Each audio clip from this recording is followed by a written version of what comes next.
விஜய் வந்து ரொம்ப வேகமாக ஆரம்பித்தார், ரொம்ப ஸ்பீடாக போய்கிட்டு இருந்தார். ஏதோ ஒரு இடத்துல வந்து ஒரு சுணக்கமாக என்ன மாதிரி இருக்கு. இந்த தமிழ்நாட்டு அரசியல் வந்து அவருக்கு நிறைய அனுபவம் உடையவன் தான் என்னுடைய பார்வை. இவருக்கு அரசியலுக்கு வராரு, இரண்டு மிகப்பெரிய சக்திகள் தமிழக அரசியலில் கால் ஊன்றி இருக்கு, அசைக்க முடியாத சக்திகளாக. அவர்கள் மிக எளிதாக அரசியலை இவருக்கு விட்டு கொடுத்து தாரை பார்த்துட்டு போயிட மாட்டாங்க. அரசியல் அனுபவம் இல்லை என்று சொல்ல, அரசியலை சரியாக கையாள தெரியவில்லை. அஜித் வந்து அந்த இடத்த கொண்டு போகல தன்னுடைய ரசிகர்களை.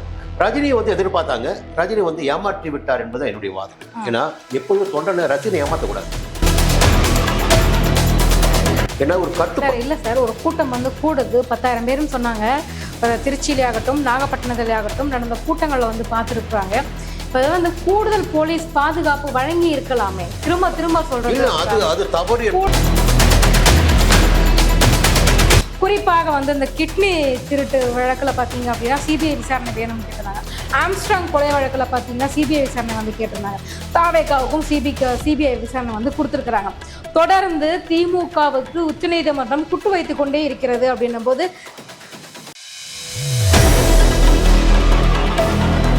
இந்த தீர்ப்புக்கு பின்னாடி பார்த்தீங்க அப்படின்னா பாஜக வந்து இருக்கு, விஜயோட குடுமி பாஜக கையில இருக்கு அப்படின்ற.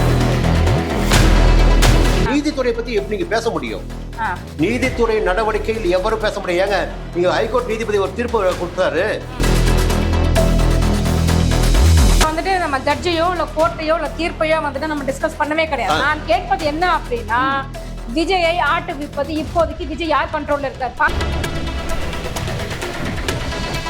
கேட்டா வந்துட்டு அப்படி இப்படின்னு இவங்களுக்காக எடப்பாடியும் அண்ணாமலையும் தான் பேசிக் கொண்டிருக்கிறாரே தவிர விஜய் இன்ன வரைக்கும் வாய் திறக்கவே இல்லை. பாஜகவால காலூன்ற முடியாது, ஏதாவது ஒண்ணு வேணும். 18% வாக்குகளை பெற்று தந்தவர் அண்ணாமலை மறுக்க முடியாது. பாஜகவை பத்தி விஜய் அவர்கள் பயங்கரமா விமர்சனம் பண்ணியிருந்தார். பாசிச பாஜக அப்படின்னு சொல்றாரு. இது வந்து ஒரு பயங்கரமான ஒரு வார்த்தை. பாசிச பாஜக அப்படின்னு சொல்றாரு. என்னுடைய கொள்கை ரீதியான எதிரி பாஜக அப்படின்னு சொல்றாரு. அப்படி இருக்கும் பட்சத்துல பாஜக ஏன் விஜய் வந்து இப்படி? அடிமட்ட தொண்டர்கள் கூட இப்பொழுது திமுகவுக்கு ஆதரவாக இல்லை, அவ்வளவு அதிருப்தி தான் இருக்காங்க. இப்பதான் அதிமுக அரசியலையே செய்ய ஆரம்பிச்சிருக்கு. இத்தனை நாள் அரசியல் செஞ்ச மாதிரி தெரியல எனக்கு. என்ன காங்கிரஸ் பாருங்க, கொஞ்ச நாளா விஜய் விமர்சிக்கவே இல்லை. ஏன்னா செல்வ பிறந்தகை கூட பேசல, விமர்சனம் வைக்கவே இல்லை. இப்போ ஒரு பக்கம் இவர் பாஜகவுடைய கைப்பாவே மாறிட்டு சொல்றாங்க.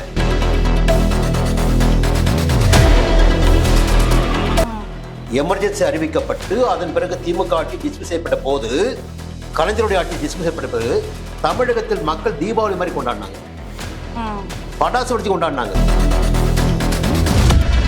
வந்து வேறு ஒரு நோக்கத்தோடு எதிர்பார்க்கப்பட்டது. விஜய் இதோட முடிச்சிட்டாரு, அரசியல் வாழ்க்கை முடிவு பெற்று விட்டது என்பது போலதான் அந்த அன்னைய நிலவரம்.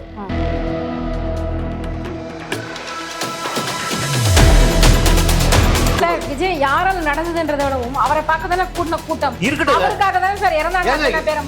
பார்க்க முடியாது சார் இறந்தாங்க, வாய்ப்பு கிடையாது. என்ன சார் பண்ணாரு? இது வரைக்கும் அந்த மக்களை போய் நேர்ல பாக்குறாரு, வீடியோ கால்ல பேசிட்டு இருக்காரு.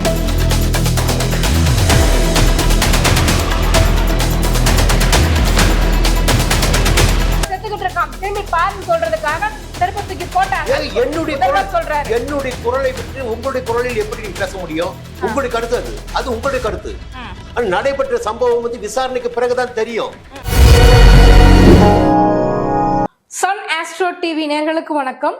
இன்றைய நேர்காணலில் நம்மோடு இணைந்திருக்கிறார் ஜோதிடர் திருக்கோவிலூர் பரணிதரன் அவர்கள். வாருங்கள் பேசுவோம். வணக்கம் சார். வணக்கம். நீங்கள் வந்து இப்போ ஜோதிடராகவும் இருக்கிறீங்க, அரசியல் பத்தியும் நிறைய விஷயங்களை வந்துட்டு பேசிட்டு இருக்கீங்க, நம்ம சேனல்ல நிறைய விஷயங்களை வந்து பகிர்ந்துருக்கிறீங்க. இப்போ என்னுடைய கேள்வி என்ன அப்படின்னா, அதாவது அரசியல் களம் தற்போது வந்து மிக பயங்கரமாக விமர்சனத்துக்குள்ளாகி கொண்டிருக்கிறது. நிறைய பேர் இப்பவே வந்து எலெக்ஷன் கேம்பெயின் எல்லாம் வந்து ஆரம்பிச்சிட்டாங்க, போய்கிட்டே இருக்காங்க. விஜய் வந்து ரொம்ப வேகமா ஆரம்பிச்சார், ரொம்ப ஸ்பீடா போய்கிட்டு இருந்தார். ஏதோ ஒரு இடத்துல வந்து ஒரு சுணக்கமாய் என்ன மாதிரி இருக்கு. இந்த சுணக்கத்திலிருந்து அவருடைய எதிர்காலம் எப்படி இருக்க போகிறது? அரசியல் எதிர்காலம் மீண்டும் வந்துருவாரா வெளியே? இப்போ ஒரு படிப்பினை கிடைச்சி போச்சு அவருக்கு. என்னன்னா, விஜய் வந்தாது ஒரு கூட்டுத்தனமான நம்பிக்கை வச்சுட்டு இருந்துச்சு. தனக்கு மிகப்பெரிய செல்வாக்கு இருக்கு மக்கள் மத்தியில், அது இன்னும் செல்வாக்கு குறையிலையே, செல்வாக்கு வர தானே வர வர இருக்காரு. வர நான் ஆரம்ப காலத்துக்கு போறேன். நான் ம், மிகப்பெரிய செல்வாக்கு இருக்கு. நாம் நேரடியாக அரசியலில் போயிடலாம், நிச்சயமாக மக்கள் நம்ம ஓட்டு போட்டுருவாங்க என்பதை நினைத்து கொண்டு அவர் அரசுக்கு வந்தார்.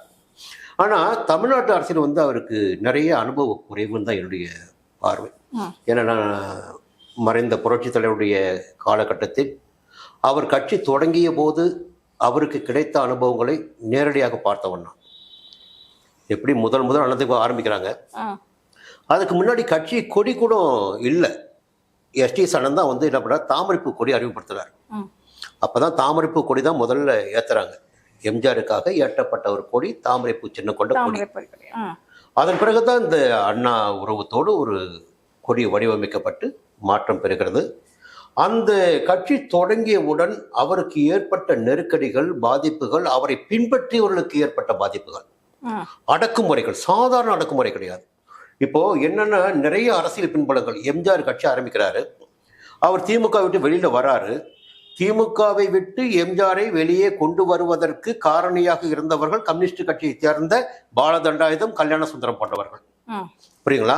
அப்போ அரசியல் சாணக்கியர்கள், அரசியல் செல்வாக்கு மிக்கவர்கள், அரசியலை பற்றி புரிந்தவர்கள், கலைஞருக்கு எதிராக அரசியல் செய்தவர்கள், ம், அவர்கள் எந்தவருக்கு பக்கபலமாக இருந்து ஆலோசனைகள் சொல்லி வழி நடத்தினார்கள்.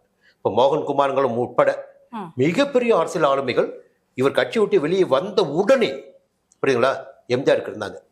ஆனால் இன்றைக்கு பார்த்தீங்கன்னா விஜய்க்கு அப்படி ஒரு ஆளுமைகள், வழிகாட்டக்கூடிய சக்திகள் என்பது யாருமே கிடையாது. ம், அந்த காலகட்டத்திலேயே திமுக ஆட்சி நடத்தி கொண்டிருந்த போது கடுமையான நெருக்கடிக்கு ஆளாக்கப்பட்டவர் எம்ஜிஆர். ம், அந்த எம்ஜிஆர் என்ன பண்ணாருன்னா புரிஞ்சுக்கிட்டாரு. அப்போ வலிமை மிக்க கட்சியாக இருந்தது காங்கிரஸ், கம்யூனிஸ்டுகள், முஸ்லிம் லீக், இது போன்ற அணிகளை ஒன்று திரட்டி அணியாக நின்று ம், இந்த ஆட்சிக்கு எதிராக செயல்பட்டார் எம்ஜிஆர் அவர். இப்போ கடந்த கால அரசியல் நிகழ்வுகள் இன்னைக்கு ஒரு பாடமாக நமக்கு இருக்கணும். இவருக்கு அரசியலுக்கு வராரு, இரண்டு மிகப்பெரிய சக்திகள் தமிழக அரசியலில் கால் ஊன்றி இருக்கு, அசைக்க முடியாத சக்திகளாக. அவர்கள் மிக எளிதாக அரசியலை இவருக்கு விட்டு கொடுத்து தாரை பார்த்துட்டு போயிட மாட்டாங்க. ம், முதல்ல புரிஞ்சுக்கணும். எப்பொழுது ஒரு மனிதனுக்கு எங்கெல்லாம் பலவீனங்கள் இருக்கிறதோ, எதுவெல்லாம் பிரச்சனையாக இருக்கிறதோ, எதுவெல்லாம் பேசு பொருளாக இருக்கிறதோ, அந்த இடத்தில் அவருக்கு அடி விழுவதற்கு வாய்ப்புகள் இருக்கிறது. ம், அதை எதிரி பயன்படுத்திக்குவான். அது இவருக்கு புரியல. அப்போ எதையெல்லாம் நீங்கள் செய்ய வேண்டுமோ அதையெல்லாம் செய்யாமல் ஒரு மேம்போக்கான பார்வையோடு. இதுல இன்னொரு விஷயம் நீங்க பார்க்கணும் சார். எம்ஜிஆர் வந்து அந்த காலத்துல வந்துட்டு கடந்த காலங்கள் வந்து ரொம்ப போராட்ட காலமாக இருந்தது, இல்லைன்னு நான் சொல்ல வரல.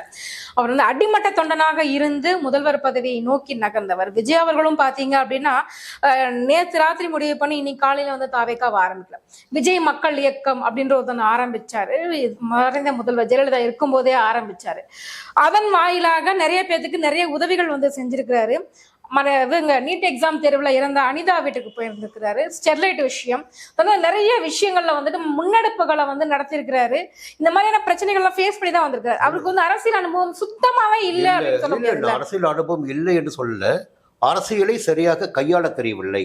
என்னன்னா இந்த கடந்த கால ஊழிய நீங்க சொல்றீங்க இல்லையா, அனிதா விஷயமாகட்டும், உதவிகளாகட்டும், எல்லாமே அரசியலை நோக்கி நகர்வுதான். அரசியல் மீது அவருக்கு ஆசை இருந்திருக்கு, அதை மறுக்கவே முடியாது. எப்போதும் ஒரு மனிதன் செல்வாக்கு வருதோ அந்த செல்வாக்கு அந்த மனிதனுக்கு அரசியல் ஆசை ஏற்படுத்தும். அதுவும் குறிப்பாக விஜய்க்கு வந்து நடிகர்களே மிக அதிகபட்சமான ரசிகர்கள் பட்டாளம் உடையவர்கள் தற்காலத்தில் வந்து விஜயுடைய ரசிகர்கள் தான். ஏன்னா அஜித் வந்து அந்த இடத்த கொண்டு போகல தன்னுடைய ரசிகர்களை. ரஜினியை வந்து எதிர்பார்த்தாங்க, ரஜினி வந்து ஏமாற்றி விட்டார் என்பது என்னுடைய வாதம். ஏன்னா எப்பொழுதும் தொண்டனை ரசிகனை ஏமாற்றக்கூடாது. இவர் உறுதியாக கூட சொல்லிட்டு போறாரு, ஒரு நாளைக்கு நான் போயிட்டு நாளைக்கு வந்து கட்சி ஆரம்பிக்க போறேன்னு. ஹைதராபாத் போயிட்டு வர்றாரு, மறுநாள் முடிவு மாத்திக்கிறார். அங்க என்ன நடந்தது அவங்களுக்கு தான் தெரியும். இப்போ அரசியல் களம் என்பது நிறையவே சூழ்ச்சிகள் நிறைந்த ஒரு களம். இது அவ்வளவு விரைவாக யாருமே நடமாட விட்டுட மாட்டாங்க. நீங்க ஆரம்பிச்சீங்க, போய்கிட்டு இருந்தீங்க, வேடிக்கை பார்த்தோம், எப்படி வேடிக்கை பார்த்தோம், இப்பயும் உங்களை போக விட்டோம், இப்போ உங்களுடைய செல்வாக்க பார்த்துட்டோம், உங்களுடைய பேச்சுக்களை நாங்கள் கேட்டுக்கிட்டு இருக்கோம். இதற்கு மேல வந்து உங்களுக்கு என்ன பலகீனங்கள் இருக்கு, எப்படி உங்களை வீழ்த்துவது, இப்படியே உங்களை விட்டா நீங்க வந்து ஜெயிச்சிடுவீங்க. புரியுங்களா? அப்போ உங்களுடைய பலகீனங்கள் எங்கெங்க இருக்கு? ஒரு நேரம், உன்னுடைய நேரம் எப்படின்னா ஒரு 5 மணிக்கு வரணும், ஒரு நாள் வரணும், போயிருக்கணும், நீ போக முடியல. அப்போ மக்களை காக்க வைப்பது என்பது ஒரு மிகப்பெரிய தவறான ஒரு விஷயம்தான். அதை முதல்ல இவர் இனிமே புரிஞ்சுக்கணும். அதை இன்னொரு பக்கம் எல்லா அரசியல் தலைவர்களும் சொன்ன டைமுக்கு கன் டைம்ல போய் இல்ல நின்னுட்டாங்க. என்னன்னா இவருக்கு வந்து ஒரு 5 நிமிஷம் 10 நிமிஷம் கூட யாரும் ஒரு லேட்டா 5 போனதே நிமிடம் 10 கிடையாது. நிமிடம் என்பது பயணங்களை வைத்து எப்படின்னா பயணங்கள் போயிட்டே இருப்பாங்க. நீ கரூர் போறாங்க, நான் திருச்சி போறாங்க, அப்படியே மதுரை போறாங்க, அப்படியே நெல்லைக்கு போறாங்க. அது பயணம். பயணத்தில் கொஞ்சம் தாமதமாகும். இப்போ நீங்க என்ன பண்ணீங்கன்னா கரூர்ல மட்டும்தான் நிகழ்ச்சி வைக்கிறீங்க. சென்னையிலேருந்து புறப்பட்டு திருச்சிக்கு போகணும். அங்கிருந்து நீங்க வரணும். இது மட்டும்தான் வரையறுக்கப்பட்ட ஒரு. அப்போ இன்னைக்கு என்ன பண்ணணும்? எப்போ கிளம்பியிருக்கணும்? ஒரு பக்கம் சார் அவர் கரூர்ல பேச டைம் கேட்டது 3 to 10 தானே சார். 3 மணில இருந்து 10 மணி வரைக்கும் பேசியிருக்காரு. சோ அவங்க கேட்டிருக்காரு டைம். சோ 7 மணிக்கு பேசியிருக்காரு. அவர் சொன்ன டைமுக்குள்ள தானே அவர் பேசியிருக்காரு. அவர் பேசியிருக்காரு. எதுக்கு மக்கள் திரளீங்க? எதுக்கு மக்கள் வந்தாங்க? ஒண்ணு. அங்க இன்னொரு தப்பு இருக்கு. என்ன தப்பு? அரசியல்ல வந்து போலீஸ்ல வந்து உளவு பிரிவுன்னு ஒண்ணு இருக்கு. அரசியல் விட்டுருங்க, உளவு பிரிவு இருக்கு. இப்போ மக்கள் வந்து கூடிக்கிட்டே இருக்காங்க. எப்படி கூட்டிகிட்டே இருக்காங்க? நீங்க சொல்றீங்கல்ல, என்ன சொல்றீங்க? நாங்க மக்களுடைய நெருக்கடி 41 பேருக்கும் இவ்வளவு விரைவாக நாங்க வந்து போஸ்ட்மார்ட்டம் பண்ணணும். அப்போ ஒவ்வொரு மணி நேரத்திற்கும் மக்கள் கூட்டம் கூடிட்டு இருக்கு. நான் வந்து யாருக்குமே ஆதரவு பேசுறது இல்லை. ஒவ்வொரு மணி நேரத்திற்கும் மக்கள் கூட்டம் கூடிட்டே இருக்கு. உங்களுக்கு கரூர் மாவட்டத்துல உங்களுக்கு 3-4 மாவட்டங்கள், சேலம் மாவட்டம் ஆகட்டும், நாமக்கல் மாவட்டம் ஆகட்டும், ஒரு 3-4 மாவட்டங்கள், ஈரோடு ஆகட்டும், ஒரு 4 மாவட்டம், குறைந்தபட்சம் 5 மாவட்டங்கள் இருக்கு. இப்போ ஒரு கலவரத்தை அடக்குவதற்குன்னு பார்த்தீங்கன்னா 1 மணி நேரம் போதும். அங்கே சிஆர்பிஎஃப் வந்து புரியுங்களா, தனிப்பிரிவை வரவச்சிட முடியும். அப்போ கூட்டம் கூட கூட நீங்கள் என்ன பண்ணிருக்கணும்? அரசு தரப்போ நம்ம அதுக்குள்ளே போகக்கூடாது. என்னன்னா இப்போ உயர்நீதிமன்றம் வந்து விசாரணை ஆரம்பிச்சிருக்காங்க. அதை எப்படி விமர்சனம் வைக்க வேண்டாம். இப்போ ஒரு அரசியல் தலைவராக இவர் என்ன பண்ணியிருக்கணும்னா, அந்த மக்கள் திரளுவதற்கு வாய்ப்பு இருக்கு. அந்த மக்களுக்கு தேவையான அடிப்படை வசதிகளை நம்ம செய்து கொடுக்கணும். அல்லது இவர் தொண்டர் பலத்தோட வராரு இல்லையா, பாதுகாப்பு பிரிவோட வராரு இல்லையா, இவருடைய கட்சிக்கு இதோட பாதுகாப்பு தொண்டர் படைன்னு எங்க இருக்கு? 2 விஷயம் பலகீனம். தொண்டர் படை என்பது இவருக்கு இல்லை. பூத் கமிட்டி ஏன்னா ஒரு கட்டுப்பாடு இல்ல சார். ஒரு கூட்டம் வந்து கூடுது 10,000 பேருன்னு சொன்னாங்க. திருச்சியிலே ஆகட்டும், நாகப்பட்டினத்திலே ஆகட்டும் நடந்த கூட்டங்களை வந்து பார்த்திருப்பாங்க. இப்ப வந்து கூடுதல் போலீஸ் பாதுகாப்பு வழங்கி இருக்கலாமே. திரும்ப திரும்ப சொல்றது அது தவறு. கூடுதல் போலீஸ் பாதுகாப்பு உண்மை, இது உண்மை. இதுதான் இப்போ வந்து இப்போ பேசு பொருளாக ஆகியிருக்கு. உச்ச நீதிமன்றத்தில் அமைக்கப்பட்டிருக்கின்ற விசாரணை கமிஷன் இந்த கேள்விதான் முன்னெடுக்க போகுது. ஏன்னா அந்த விசாரணை ஆரம்பித்து விட்ட பிறகு, அவர்கள் வந்து உத்தரவு பிறப்பித்த பிறகு அது குறித்து நாம பேச வேண்டாம். ஏன் நீங்க போட்டுக்கலாமே, அது குறித்து நீங்கள் வேற மாதிரி பேசினா வேற மாதிரி போயிடும். உண்மைதானே சார்? இத்தனை மூல காரணத்துக்கு காரணமே அதுதானே. ஆமா, அது அவங்க கண்டுபிடிச்சிருவாங்கல்ல. ஒரு உச்ச நீதிமன்ற நீதிபதி, 2 ஐபிஎஸ் அதிகாரிகள், தமிழகத்தை சாராதவர்கள் கொண்டு ஒரு கமிட்டி போட்டிருக்காங்க. புரியுங்களா? அவங்க கண்டுபிடிச்சு சொல்லட்டும். அதான் சொல்றேன், இந்த அரசியல் களமே 2026 தேர்தல் களம் என்பது மிகப்பெரிய போர்க்களமாக இருக்கும். பெரிய கனவோடு இருந்தவர்களுக்கு கனவுல காணல் நீராயிடும். இதுல திமுக மேல பாத்தீங்க அப்படின்னா, அந்த விஜய் கேஸ் வந்த அன்னைக்கு, தாவேகா கேஸ் வந்த அன்னைக்கு பாத்தீங்க அப்படின்னா, சுப்ரீம் கோர்ட்ல வந்து திமுகவுக்கு இன்னும் 2 அடிகள் வந்து விழுந்துச்சுன்னு சொல்லலாம். குறிப்பாக வந்து இந்த கிட்னி திருட்டு வழக்குல பாத்தீங்க அப்படின்னா சிபிஐ விசாரணை வேணும்னு கேட்டிருந்தாங்க. ஆம்ஸ்ட்ராங் கொலை வழக்குல பாத்தீங்கன்னா சிபிஐ விசாரணை வந்து கேட்டிருந்தாங்க. தாவேகாவுக்கும் சிபிஐ விசாரணை வந்து கொடுத்திருக்கிறாங்க. தொடர்ந்து திமுகவுக்கு உச்சநீதிமன்றம் குட்டு வைத்துக் கொண்டே இருக்கிறது அப்படின்னும் போது திமுகவுக்கு இது எந்த அளவுக்கு ஒரு பின்னடைவு வந்து ஏற்படுத்தும் சார்? தெளிவாக சொல்லணும்னா, அந்த சுப்ரீம் கோர்ட் என்னைக்கு ஒரு இடைக்கால தீர்ப்பை கொடுத்தாங்களோ அந்த நிமிடமே திமுகவிற்கு பின்னடைவு ஆரம்பமாகிவிட்டது. திமுகவுடைய மிகப்பெரிய ஒரு கனவு இருந்தது பாருங்க, அந்த கனவுல ஓட்ட விட்டாச்சு. புரியுங்களா? சிபிஐ உள்ள விட மாட்டோம். புரியுங்களா? 2வது, அந்த உச்ச நீதிமன்ற தலைமை நீதிபதி தலைமையில கூட 2 வேறு மாநிலத்தை சேர்ந்த ஐபிஎஸ் தான். உங்களுக்கு இங்க இல்ல, வேலை இல்லை. நீங்க ஒரு நபர் கமிஷன் அமைச்சிருக்கீங்க. அம்மா அருணா ஜெயதேசன் தலைமையில, அசராகார் தலைமையில ஒரு குழு போய்கிட்டு இருக்கு. இனிமே அந்த குழுவெல்லாம் செயல்பட முடியாது. புரியுங்களா? அப்ப யார் செயல்படுவாங்க? நேற்று வரையில் நீங்கள் எந்த விதமான நடவடிக்கைகளை மேற்கொண்டு அந்த நடவடிக்கைகளின் அடிப்படையில் நீங்கள் வேறு விதமான கைதுகள் உட்பட செய்திருந்தாலும் இனி அது செய்ய முடியாது. அதுக்கு சின்ன உதாரணம் தான் நேற்று கரூர் நீதிமன்றத்தில் நடைபெற்று இருக்கின்ற வழக்கு. ஒரு 15 நாட்கள் காவலில் இருந்து வராங்க. காவலை வந்து மறுபடியும் நீடிக்கணும். அப்போ முகாந்திரமே கிடையாது. சிபிஐ வழக்கு போயிடுச்சு. புரியுங்களா? சிறப்பு குழு அமைச்சாச்சு. அப்ப இவர்களுக்கு இந்த வேலை கிடையாது. இவர்களால் கைது செய்யப்பட்டவர்கள். அப்ப இதற்கு மேல் காவல் வந்து நீடிப்பு கேட்க முடியாது அப்படின்னு இந்த வழக்கை வாதாடுறாரு.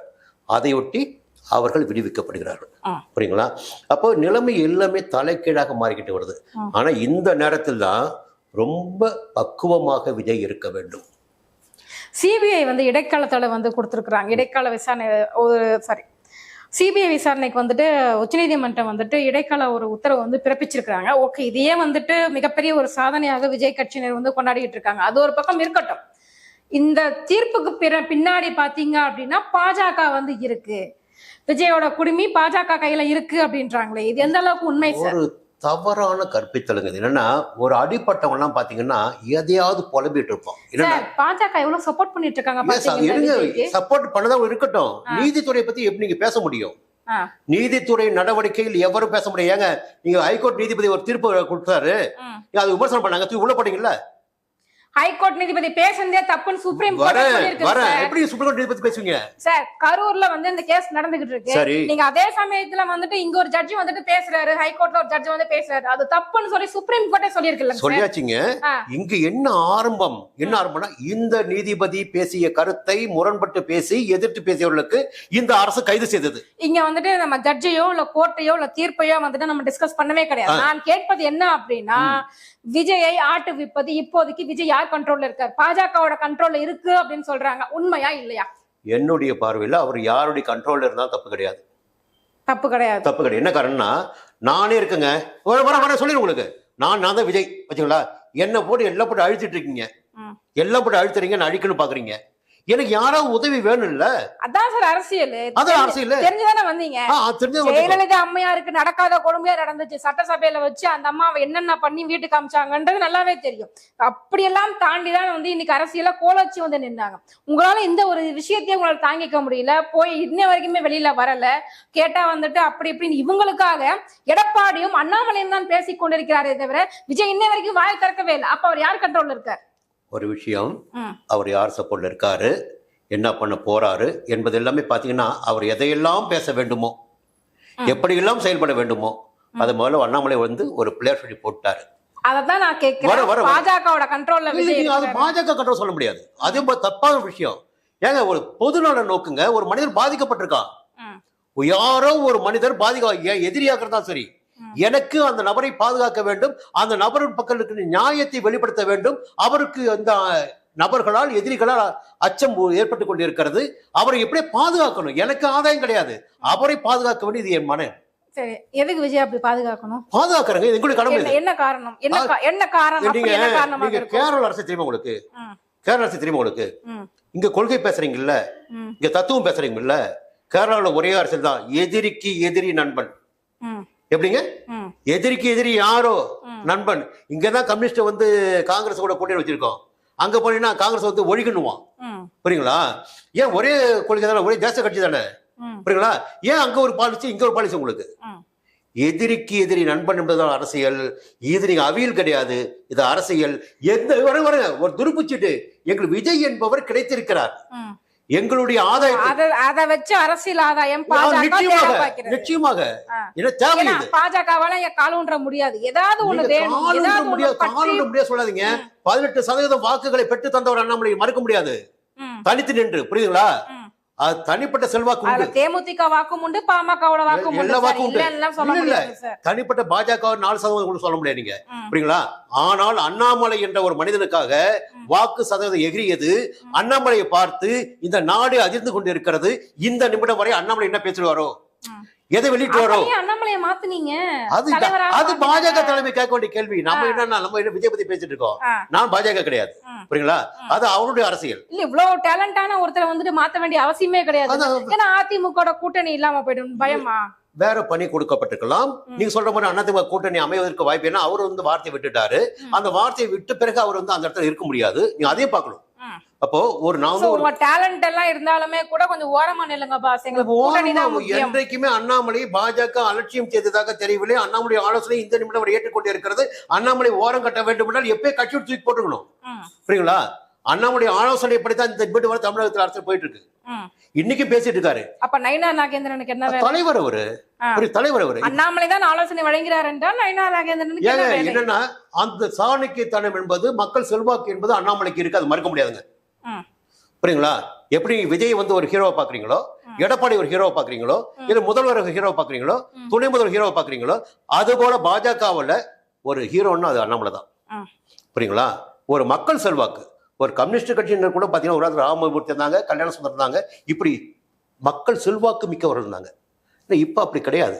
அப்படி பார்க்கின்ற போது பாஜகவை தூக்கி நிறுத்திய பெருமை இன்னைக்கு அண்ணாமலைக்கு உண்டு. அதை மறுக்க முடியாதுங்க. சரி, ஓகே. அது இன்னொரு விஷயம் என்ன அப்படின்னா, பாஜகவை பத்தி விஜய் அவர்கள் பயங்கரமா விமர்சனம் பண்ணியிருந்தாரு. பாசிச பாஜக அப்படின்னு சொன்னாரு. இது வந்து ஒரு பயங்கரமான ஒரு வார்த்தை கூட. தெரியும். பாசிச பாஜக அப்படின்னு சொல்றாரு. என்னுடைய கொள்கை ரீதியான எதிரி பாஜக அப்படின்னு சொல்றாரு. அப்படி இருக்கும் பட்சத்துல பாஜக ஏன் விஜய வந்து இப்படி பாதுகாக்கணும்? இப்போ நேற்று வரை அரசியல் களத்தை பார்த்தீங்கன்னா ஒவ்வொரு அரசியல் கட்சியும் பேசுற மணிக்கணக்கில் வேணும். எனக்கு ஒவ்வொரு அரசியல் கட்சிகளும் இயக்கங்களும் மாற்றங்களும் தெரிந்தவன் நான். சரிங்களா? ஒரே நிமிடம் இன்னைக்கு சீட்டு கிடைக்கல, 4 சீட்டுக்கு மேல கொடுக்க மாட்டேன்னு சொல்லிட்டாங்க. நேற்று வரை வந்து கடுமையா அதிமுக விமர்சனம் பண்ணிட்டு இருக்கேன். இன்னைக்கு திமுக சீட்டு கிடைக்கல, அடுத்த நிமிடம் ஜம்ப் ஆகிற வெளியில வர திமுக விமர்சனம் பண்றேன். நேற்று என்னுடைய வாய் எதவையெல்லாம் உன்னை பாராட்டி கொண்டிருந்ததோ, எப்படியெல்லாம் போட்டி கொண்டிருந்ததோ, இன்னைக்கு அதே நாவினால் உன்னை விமர்சனம் பண்றேன், வசைப்பாடுகிறேன். புரியுங்களா? இந்த தமிழக அரசியல் தலைமை இப்பொழுது என்னன்னா, எப்பொழுதும் அரசியல் செய்வதற்கு எந்த விதமான வாய்ப்பு கிடைக்கும். இப்போ ஒரு மனிதனுக்கு வீழ்ச்சி அடைகின்ற போது, பிரச்சனை வருகின்ற போதுதான் அவனுக்கு ஆதரவு தேவைப்படுகிறது. ஒரு தனி மனிதனுங்க ஒரு ரேச போயிட்டே இருக்கீங்க, எந்த விஷயங்களும் தடைகளாக இல்லை, போயிட்டே இருக்கலாம். ஆனா நீ போகின்ற பாதையில் தடைகள் வந்து கொண்டு இருக்கின்ற போது நான் என்ன பண்ணா எல்லாத்தையும் மறந்துட்டு என்னை யாரு கை தூக்கி விடுவாங்க? அடேங்க அப்பா, பாஜகவோட பரந்த மனப்பான்மை, பாஜக சிறந்த ஒரு தொண்டு உள்ளம் அப்படி எடுத்துக்கலாமா? அப்படி சொல்லக்கூடாது. என்ன பத்தி நீ என்ன வேணாலும் விமர்சனம் பண்ணு, உனக்கு ஒரு பிரச்சனைனா நான் வந்து கை தூக்கி விடுவேன். நிச்சயமாக அப்படி வச்சுக்கலாம். நீங்க என்னன்னா, எனக்கு வேண்டியது இந்த ஆட்சியை வீழ்த்த வேண்டும், அதற்கு எனக்கு ஒரு ஆயுதம் கிடைக்க வேண்டும், அந்த ஆயுதமாக நீ எனக்கு கிடைத்திருக்கிறாய், உனக்கு காப்பாத்துறேன். அது திரைமறைவு. நான் வந்து பாஜகவும் கிடையாது, நான் வந்து வேற கட்சியும் கிடையாது, நம்ம பொதுவா அரசியல் நோக்கராக பேசிட்டு இருக்கேன். புரியுங்களா? அப்ப என்னன்னா, உன்னை காப்பாற்றினால் நான் பலமடைவேன். அதனால அதுதான் திமுகவினுடைய ஆட்சி காலம் முடிய போகுது சார். எப்படி இருக்கு சார் இந்த ஆட்சி காலம் நீங்க பார்த்த வரைக்கும்? இல்லைங்க, ஒரு மிகப்பெரிய ஒரு தவறுதலான புரிதல் என்பது ஆட்சியாளரிடம் இருந்து கொண்டிருக்கிறது. உளவுத்துறையினர் உண்மையை சொல்லுகின்றார்களா இல்லையான்னு தெரியல எனக்கு. நிச்சயமா ஒரு குறையா சொல்றேன். என்னன்னா, அடிமட்ட தொண்டர்கள் கூட இப்பொழுது திமுகவுக்கு ஆதரவாக இல்லை, அவ்வளவு அதிருப்தியில் தான் இருக்காங்க. நல்லா புரிஞ்சுக்கணும். ஒரு சில பகுதிகளில் மட்டும் அந்த பகுதியில் இருக்கின்ற அமைச்சர்கள் தொண்டர்களை அப்படியே குளிப்பாட்டி வச்சிருக்காங்க. ஒரு 3-4 பேர் சொல்லுவேன் நான். குறிப்பாக சேகர்பாபு ஆகட்டும், அங்க வேலு ஆகட்டும், செந்தில் பாலாஜி ஆகட்டும், தொண்டர்களுக்கு இவர்கள் செய்தது போல எந்த அமைச்சரும் எந்த நிர்வாகிகளும் செய்திருக்க முடியாது. தொண்டர் பூரா அவங்க கண்ணசைவுக்காக ஓடிட்டு இருக்காங்க. நீங்க அதையும் பார்க்கணும். புரியுங்களா? குறையும் பார்க்கணும், நிறையும் பார்க்கணும். பைக்கை வாங்கி தராங்க, கார் வாங்கி கொடுக்குறாங்க, பணம் வந்து 1000 பணத்தை அள்ளி கொடுக்குறாங்க. தீபாவளியா பொங்கலா எல்லா விதமான உதவிகளும் செய்யறாங்க. யாரு? சேகர்பாபு உட்பட, வேலு உட்பட, செந்தில் பாலாஜி உட்பட, இப்படி சில பேர் இருக்காங்க. சில பேர் பார்த்தீங்கன்னா சம்பாதிச்ச மட்டும் தான் மட்டும் வச்சுக்கிட்டு வேலையை செய்யாம இருக்காங்க. இப்போ எல்லாவற்றுக்கும் மேலாக ஒரு மிதமிஞ்சி நம்பிக்கை ஒன்று இருக்கு. என்ன நம்பிக்கைன்னா, இப்போ இலவச பஸ் விட்டுட்டோம், பெண்கள் போயிட்டு இருக்காங்க, ஒரு 1000 ரூபாய் கொடுத்துட்டு இருக்கோம். இப்படி ஒரு கற்பனையில இதுவெல்லாம் வாக்காக மாறும் என்ற நம்பிக்கையோடு இந்த ஆளுங்கட்சி இருக்கு. நிச்சயமாக சொல்றேன், இது வாக்காக மாறுவதற்கு வாய்ப்பே கிடையாது. எழுதி வச்சுங்க. இவ்வளவு உதவிகள் செஞ்சும் பயன் இல்ல. பல இதற்கு முன்னாடி முன்னுதாரணம் நிறைய இருக்கு. நாளைக்கு காலையில பெண்களுக்கு 1000 ரூபாய் கொடுக்குறாங்க, அதுவும் அதெல்லாம் பயன் நிச்சயமாக பயன் தராது. காலை உணவு ஸ்கூல்ல எல்லாம் காலை உணவு திட்டம் போடுறாங்க. அது வந்து காமராஜர் காலத்துல இருந்து ஆரம்பிக்கப்பட்டதுங்க. அது நீங்க விரிவுபடுத்திட்டு வரீங்க.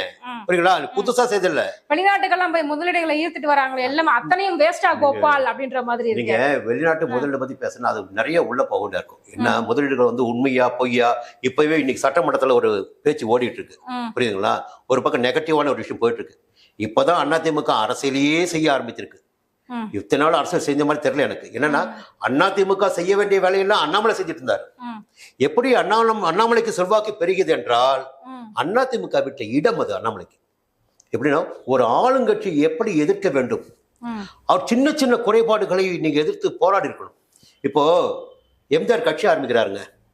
அப்போ மக்கள்களை எல்லாம் சந்திக்க வைத்து தன்னுடைய தொண்டர்களை ஒரு கையெழுத்து இயக்கம் நடத்தி, இந்த சட்டமன்ற உறுப்பினர் மீது எங்களுக்கு நம்பிக்கை கிடையாது, இவர் பதவி விட்டு ராஜினாமா பண்ண சொல்லிட்டு ஒரு ரேலி, ஒவ்வொரு தொகுதி 234 தொகுதிகளும் அப்போ பாத்தீங்கன்னா சைக்கிள்ல ஊர்வலமா போயிட்டு அந்த சட்டமன்ற உறுப்பினர் வீட்டு வாசல்ல போயிட்டு நின்று மனு கொடுத்து வந்தாங்க. அப்போ அது அரசியல். புரியுங்களா? நீங்க உலக சுற்று வாலிபன் படம் வந்துச்சுன்னா சேலையை கட்டிக்க சொல்ல மதுரை முத்து. புரியுங்களா? அதையெல்லாம் மீறி அடிச்சு உடைச்சி இன்னைக்கு அண்ணாத்துக்கு வளர்த்தாரு அவரு. அது அரசியல். இப்போ ஆளுங்கட்சி பார்த்தீங்கன்னா இந்த 4.5 ஆண்டுகள் கடந்து போயிருக்கு. இந்த 4.5 ஆண்டுகளில் கொத்தடிமைகள் என்ன செஞ்சாங்க பாருங்க.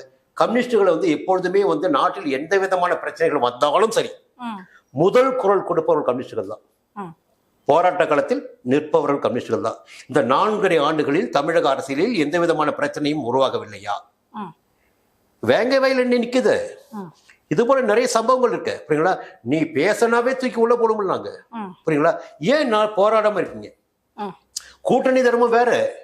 ஆனா இப்ப பாத்தீங்கன்னா கம்யூனிஸ்ட் கட்சியின் தலைமை மாற்றப்பட்ட பிறகு இப்பொழுது வந்திருக்கின்ற சண்முகமாகட்டும் வீரபாண்டியனாகட்டும் எங்களுக்கு வேற ஆப்ஷன் இருக்கு. நீ இல்லனா விஜய் இருக்காரு. அதுதான் காரணம். இப்ப புரிஞ்சுட்டீங்களா? இப்போ நீங்களே உள்ள வரீங்களா? இப்போ இப்ப என்னன்னா எல்லாருக்குமே நீங்க ஏன் பேச ஆரம்பிச்சிருக்காங்க. நீங்கள் இல்லை என்றால் விஜய் எங்களுக்கு இருக்காரு, நாங்க விசிக்காக தான் சரி, கம்யூனிஸ்டாக இருந்தாலும் சரி, காங்கிரஸாக இருந்தாலும் சரி, புரியுங்களா? நாங்க அங்க போயிடுவோம். எங்க கேட்கிற சீட்டு கொடுக்குறியா கொடு, நாங்க சொல்ற மாதிரி நடக்கிறியா நட. இது இந்த ஆட்சிக்கு ஒரு நெருக்கடியான நேரம். இப்போ காங்கிரஸ் பாருங்க கொஞ்ச நாளா விஜய் விமர்சிக்கவே இல்லை. ஏன்னா செல்வ பிறந்தகை கூட பேசல, விமர்சனம் வைக்கவே இல்லை. இப்போ ஒரு பக்கம் ஒரு பாஜகவுடைய கைப்பாவே மாறிட்டு சொல்றாங்க. அப்புறம் ஏன் காங்கிரஸ் வந்து சரியாட்டிட்டு இருக்கு, ஏன் பாதுகாத்துட்டு இருக்கு? இப்போ இன்னும் சொல்ல போனால், உண்மையை சொல்ல போனா ராகுலுடைய சப்போர்ட் வந்து விஜய்க்கு இருப்பதாக பேசப்படுகிறது. அவருடைய ஆதரவு இருக்கின்ற காரணத்தினால் விஜய்க்கு கொஞ்சம் வெளியில வருவதற்கு வாய்ப்புகள் கிடைச்சிருக்கு. முதல் ஆதரவு வந்து ராகுலுடைய ஆதரவுங்க. நீங்க பாஜக ராகுலும் விஜயம் நண்பர்கள் என்பது எல்லாருக்குமே தெரியும். புரியுங்களா? அப்போ வந்து அங்க நட்பு வந்து நாளைக்கு அரசியல் கூட்டணியாக கூட மாறலாம். நீங்க சொல்றீங்க இல்லையா? இந்த அரசியல் களம் திரும்ப திரும்ப நான் சொல்றதான் என்னுடைய அனுபவத்தில் குறைந்தபட்சம் புரட்சித் தலைவர் எம்ஜிஆர் அவர்கள் முதல்வரான காலகட்டத்தில் இருந்து உங்களுக்கு தெரியாதுங்க. திமுக ஆட்சி டிஸ்மிஸ் செய்யப்பட்ட பிறகு அந்த காலகட்டத்தில் எமர்ஜென்சி அறிவிக்கப்பட்டு அதன் பிறகு திமுக ஆட்சி டிஸ்மிஸ் செய்யப்பட்ட போது, கலைஞருடைய ஆட்சி டிஸ்மிஸ் செய்யப்பட்ட பிறகு தமிழகத்தில் மக்கள் தீபாவளி மாதிரி கொண்டாடினாங்க, பட்டாசு வெடிச்சு கொண்டாடினாங்க. ஏன்னா எம்ஜிஆர் இப்போ அண்ணன் ஆரம்பிச்சிட்டார், எம்ஜிஆருடைய தொண்டர்கள் அது கொண்டாடினாங்க. இப்போ பார்த்தீங்கன்னா என்ன நடக்க போகுது? இந்த காலகட்டம் அரசியலில் எந்த நிமிடமும் எதுவும் நடக்கலாம் என்பது அரசியல் விதி. இன்று நண்பர்களாக இருப்பவர்கள் நாளை மாறுவதற்கு வாய்ப்பு. 2-3 விஷயம் இருக்குங்க. தேர்தல் அறிவிச்சாச்சு, கூட்டணி இருக்கும். இப்போ எனக்கு வந்து நான் வந்து 180 சீட்டை எடுத்துக்குவேன், மீதி ஒரு 54 சீட் தான் இருக்கு, 54 தான் நான் கொடுக்க முடியும் அப்படின்னு ஒரு விஷயம் இருக்குங்க. இந்த 54 கொடுக்கும்போது இப்போ நான் என்ன பண்ணுவேன்? ஏங்க நீங்கள் என்ன விஜய் இருக்காருங்க, போங்க எனக்கு 10 சீட்டு பண்ணுங்க. இப்போ சிபிஐ ஆகட்டும், சிபிஎம் ஆகட்டும், விசிகாவ் ஆகட்டும், காங்கிரஸ் ஆகட்டும், இல்லை மற்ற கொங்கு கட்சி ஆகட்டும், இப்போ என்ன பண்ணுவோம்னா நேற்று வரையில் இருந்ததை விட இன்னைக்கு டிமாண்ட் அதிகமாக பண்ணுவாங்க. இப்போ தாவைக்காக கூட இருக்கட்டும், அவர் நேற்று ஒருத்தர் தான், இன்னைக்கு 5 பேர் காக்கலாம். புரியுங்களா? இந்த நிலைமை மாறுபடுகின்ற போது இவர்கள் வேறு அணிக்கு செல்வதற்கு வாய்ப்பு உண்டு. இன்னும் நீங்க விஜய் வந்து பாஜக தான் காப்பாத்திட்டு இருக்கு, இயக்கி கொண்டிருக்கிறது என்பதெல்லாம் என்னுடைய கற்பனைவாதமா தெரியுது. ஆனா ராகுலுடைய ஆதரவும் அவருக்கு இருக்கிறது என்பது மறுக்க முடியாது. இந்த நிமிடம் வரையில் விஜய் வந்து நான் காங்கிரசுக்கு ஆதரவாக இருக்கிறேன் என்றோ, பாஜகவுக்கு ஆதரவாக இருக்கிறேன் என்றோ, அல்ல ராகுலுக்கு நன்றி என்றோ, அதுவா இவருக்கு மோடிக்கு நன்றி என்றோ சொல்லல. அது அரசியல். நல்லா கவனிக்க. அமைதியா இருந்துட்டு இருக்காரு. தன்னை காப்பாற்றி விட்டா போதும். இந்த அரசியலை என்னால் புரிந்து கொள்ள முடியுது. அப்போ எப்படி நான் வந்து பிளாட்ஃபார்ம் அமைச்சுக்கணும், நான் யார் கூட பயணிக்கணும்? எனக்கு இது இப்போ புரட்சி தலைவர் கட்சி ஆகும்போது கூட என்ன பண்ணாங்கன்னா அவருடைய தத்துவத்தை பற்றி கேட்கும்போது எல்லாம் கிண்டல் பண்ணாங்க. இப்போ இவரு கூட நிறைய கொள்கை பற்றி பேசியிருக்கலாம், பாசிசம் பேசிருக்கலாம், நாசிசம் பேசிருக்கலாம். புரியுங்களா? என்ன வேணா பேசிட்டோம். உன்னை விடவா பாசிசம் ஆகுங்க? எப்படி என்ன போட்டு நசுக்குனிய, உன்னை விடவா பாசிசம் ஆகுங்க? புரியுங்களா? அந்த எண்ணம் எனக்கு வரலாம் இல்லையா? இந்த தொண்டர்களே அப்படி மாற்றம் செய்யப்படுவாங்க. அப்போ இந்த தொண்டர்கள் மனதில் எதை விதைக்கப்பட்டிருக்கிறது? இப்போ என்ன ஒரு விஷயம் தாங்க, கரூர் வந்து வேறு ஒரு நோக்கத்தோடு எதிர்பார்க்கப்பட்டது. விஜய் இதோட முடிஞ்சிட்டாரு, அரசியல் வாழ்க்கை முடிவு பெற்று விட்டது என்பது போலதான் அந்த அன்னைய நிலவரம். நான் அது பிறகு நடந்து வருகின்ற ஒவ்வொரு நிலைகளும் அரசியல் களம் இன்றைக்கு விஜய்க்கு மேலும் ஆதரவினை அதிகரித்துக் கொண்டிருக்கிறது. எந்த தொண்டனும் இவரை விட்டு விலகிச் செல்வதற்கு வாய்ப்பு இல்லாத நிலை உருவாகிவிட்டது. விஜயை விட்டு விலகி சொல்ல முடியாது, நிச்சயமா விலகி போக மாட்டாங்க. இன்னொரு 41 குடும்பத்துக்கும் வந்து எங்க குடும்பத்தை இறந்து போயிட்டாங்க. அங்க இருந்து வந்து களத்துல கூட நிக்கல, வேக வேகமா 1 ஹவர்ல சென்னை வந்துட்டாரு. 2 நாள் கழிச்சு வீடியோ வெளியிடுறாரு. இப்ப வரைக்கும் கரூர் போகல. இந்த நிமிஷம் வரைக்கும் கரூர் சம்பவம் குறித்து சோசியல் மீடியாலயோ வெளியில எங்கேயுமே பேசல. இப்படி இருக்கிற ஒரு நபரை வந்துட்டு மக்கள் இன்னும் நம்பிக்கொண்டிருக்கிறார்கள் அப்படின்னு சொல்றீங்க. உங்களுக்கு அரசியல் அனுபவமோ எதிரிகளுடைய வலிமையோ உங்களுக்கு தெரியவில்லை என்பது என்னுடைய கருத்து. முன்ன புரிஞ்சுக்கீங்க. இந்த நேரத்துல ஒரு கற்பனை என்னன்னா, அந்த நிமிடம் விதைக்கப்பட்ட கற்பனை விஜயனால் தான் இந்த சம்பவம் நடந்தது. அதான் சிபிஐ விசாரிக்க. விஜய் யாரால நடந்ததுன்றதை விடவும் அவரை பார்க்கதானே கூட்டின கூட்டம் அவருக்காக தானே சார் இறந்தாங்க. பார்க்க முடியாதுன்னு சார் இறந்தாங்க. வாய்ப்பு கிடையாது. என்ன சார் பண்ணாரு இது வரைக்கும்? அந்த மக்களை போய் நேர்ல பார்த்தாரா? வீடியோ கால்ல பேசிட்டு இருக்காருங்க சார். அவருடைய அரசியல் சூழ்நிலை அதுதான். இன்றைக்குள்ள அவருடைய ஆதரவான அரசியல் கட்சி ஆளுங்கட்சி அவருக்கு இங்க கிடையாது. அவர் எந்த நிமிடத்திலும் வெளியில் எப்ப வருவாரு, என்ன செய்வாரு, அப்ப எந்த விதமான இடையூறுகளை எப்படி வந்து சட்டத்திற்கு உட்பட்டு செய்யலாம் அப்ப ஒருத்தர் பார்ப்பாங்க. புரியுங்களா? அப்போ வந்து எது வேண்டுமென்றாலும் நடக்கலாம். அன்னைக்கே செருப்பை தூக்கி போடுறாங்க, அன்னைக்கு செருப்பை தூக்கி போடுறாங்க, நாளைக்கு ஆசிட்ட ஊத்தலாம். செருப்பு ஏன் தூக்கி போட்டாங்கன்னு தெரியுமா? நீங்க ஆயிரத்தில் கதை சொல்லுங்க. நீங்க கதை சொல்லுங்க. செத்துக்கிட்டு இருக்காங்க, எங்க பக்கம் திரும்பி பாருங்க, டைவர்ட் பண்றதுக்காக செருப்பை தூக்கி போட்டுருக்காங்க. உயர் நீதிமன்ற நீதிபதி மேல செருப்பை தூக்கி போட்டா கவலை குறையுங்க. நேத்து சட்டசபையில இதுக்கு முதல்வர் வந்து விளக்கமே கொடுத்தாரு. எடப்பாடி பழனிசாமி கேள்வி கேட்டிருக்காரு, முதல்வர் விளக்கம். ஐயா, இது அரசியல். அவர் பேசிக்கிட்டு இருக்காங்க, ஏன் செருப்பை தூக்கி போட்டாங்கன்னு கேட்டதுக்கு, ஆமா என் பக்கம் திரும்பி பாரு, இங்க மக்கள் செத்துக்கிட்டு இருக்கான், திரும்பி பாருன்னு சொல்றதுக்காக செருப்பை தூக்கி போட்டாங்க. என்னுடைய குரலை விட்டு உங்களுடைய குரலில் எப்படி நீங்க பேச முடியும்? உங்களுடைய கருத்து அது உங்களுடைய கருத்து. நடைபெற்ற சம்பவம் வந்து விசாரணைக்கு பிறகுதான் தெரியும். இது உங்களுடைய கருத்து. நீங்க சொல்லிட்டீங்க. இந்த காவல்துறை இருக்கு, ஆளுங்கட்சியா இருக்கும், அரசியல் இருக்கு. நமக்கு கிடைக்கப்பட்ட தரவுகளை வைத்து நாம் பேசிட்டு இருக்கோம். யாரு முதல்வர் பேசிட்டு இருக்காரு. அவர் கடைசி சொல்லியிருக்காரு, விசாரணையின் முடிவில் தான் இந்த செருப்பு இதற்காக வீசப்பட்டது, யாரால் வீசப்பட்டது, எந்த நோக்கத்தோடு வீசப்பட்டது, அப்போது ஆம்புலன்ஸ் வந்துச்சா வரலையா, அப்போ எந்த விதமான கலவரங்கள் நிகழ்த்தப்பட்டது, எப்படி நடந்தது என்பதெல்லாம் விசாரணைக்கு பிறகுதான் முழுமையாக தெரிய வரும். அதுவரையில் எவர் விமர்சனம் செய்தாலும் அது சட்டத்திற்கு புறம்பானதாக மாறுமே ஒழிய, உச்ச நீதிமன்ற உத்தரவுக்கு தவறாக எதிர்மறையாக மாறுமே ஒழிய அது ஆதரவாக இருக்காது. அது வேற விதமான பலன்களை சந்திக்க வேண்டியது. இதுல இன்னைக்கு பாத்தீங்க அப்படின்னா, கிட்னி திருட்டு ஜாக்கிரதை அப்படின்னு சொல்லிட்டு ஒரு லோகோ ஒட்டி ஒரு அடையாள அட்டையோட வந்திருக்காங்க அதிமுகவில. இதை பத்தி அவங்க கருத்து என்ன? ஒவ்வொரு நாளும் ஒவ்வொரு விதமான பிரச்சனையை வந்து எதிர்கட்சிகள் கிளப்பிக் கொண்டே இருக்கிறார்கள், திமுகவும் பதில் சொல்லிக்கிட்டு தான் இருக்கிறாங்க. அம்மா, இதுதான் அரசியல். இதுதான் அரசியல். அரசியல் செய்வது தானே வேலை எங்களுக்கு. புரியுங்களா? அரசியல் செய்தாலே நாங்கள் நிற்கவே முடியும். என்னன்னா, ஒரு ஆளுங்கட்சி எந்த தவறை செய்கிறதோ அந்த தவறை சுட்டி காட்டுகின்றவர் தான் மக்களுடைய நம்பிக்கையை பெற முடியும். அப்போ சில விஷயங்கள் மறைக்கப்படுகிறது, இல்ல அப்படியே கிடப்பில் போடப்படுகிறது. புரியுங்களா?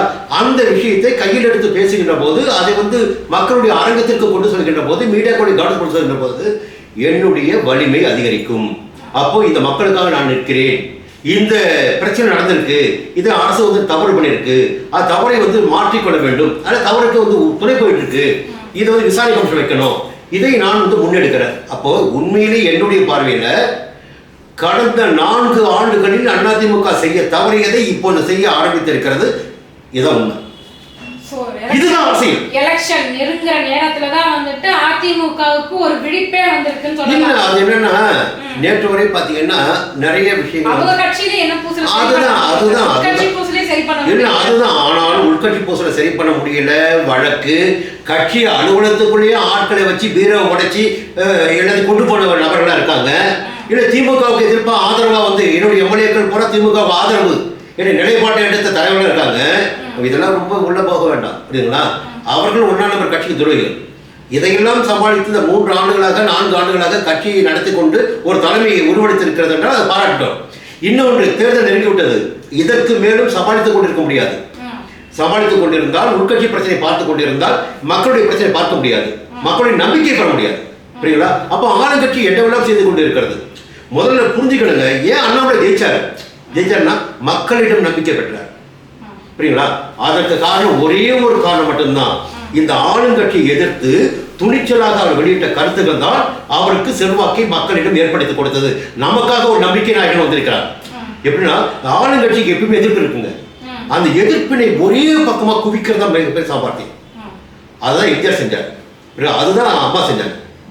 இப்போ எடப்பாடியார் விழித்து கொண்டு இப்பொழுது செயல்பட ஆரம்பித்திருக்கிறார். இதுதான் உண்மை. இப்போதான் வந்து செயல்படவே ஆரம்பித்து நிச்சயமாக இது உண்மை. புரியல, நான் அனதிவ கிடையாது.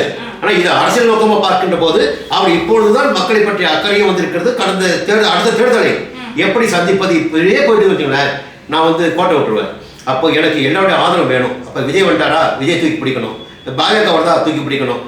வேல்மணி வராரா, அவர் இழுத்து பிடிக்கணும். அன்புமணி வராரா, இழுத்து பிடிக்கணும். அப்போ இந்த காலத்தை எப்படி என்னுடைய கைவசமாக்குவது, புரியல, அந்த விஷயங்களுக்கு இப்பொழுது அண்ணத்திற்கு வந்து.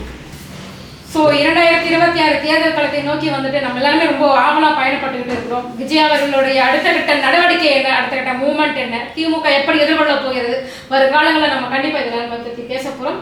எங்க கேள்வியில் ரொம்ப சிறப்பான பதில் சொன்னீங்க சார். நன்றி.